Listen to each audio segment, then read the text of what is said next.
An urban street without trees is now somewhat of a thing of the past.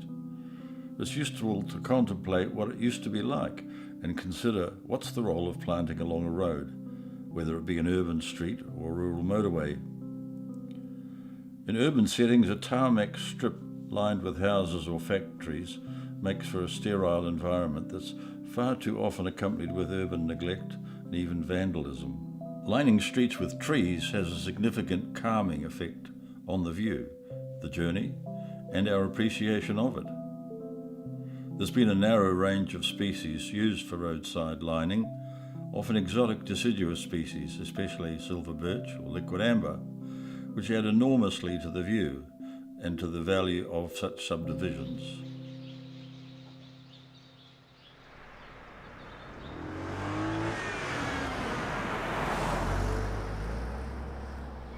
This must be nearly the ultimate in roadside planting. These English oak trees, over 100 years old, provide an amazing avenue of trees along Pukenui Road here. The road is shaded and it performs a wonderful green corridor through which you drive.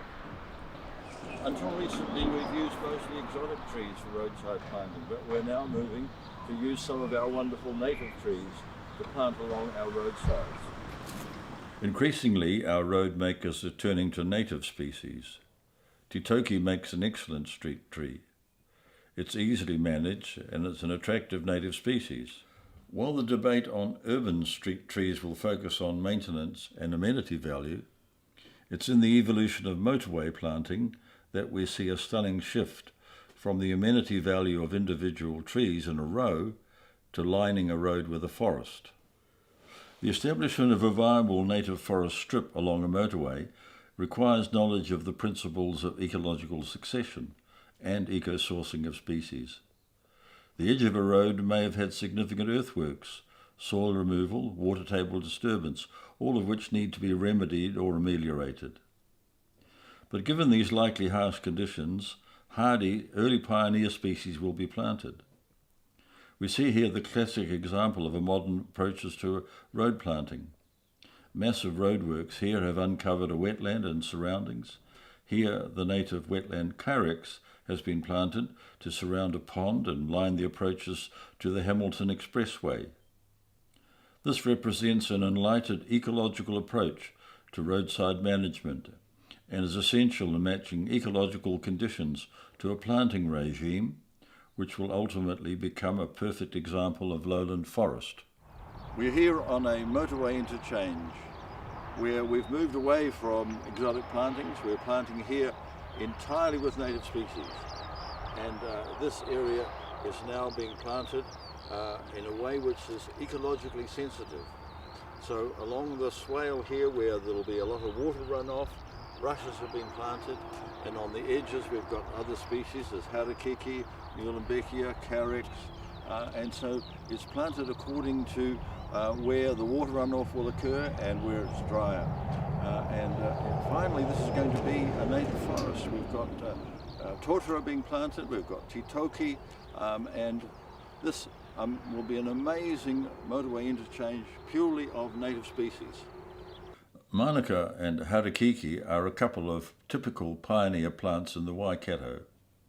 And here we have a good example of early planting where these two pioneers are planted at 1 metre spacing along with a mixture of other long-term species.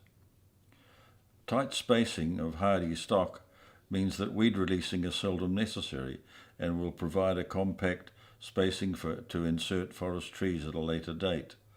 This corridor becomes a considerable pathway for birds and other fauna and provides a significant biodiversity habitat, along with a very significant aesthetic contribution. Such planting fulfills many needs, including erosion and water runoff control, as well as its aesthetics and likely effects on driver awareness. But one which can be measured and optimised is the effect on carbon sequestration. A 5 metre strip on either side of the road equates to a hectare of young forest per kilometre of road, which for young native forests is capable of sequestering 6.5 tonnes of CO2 per year.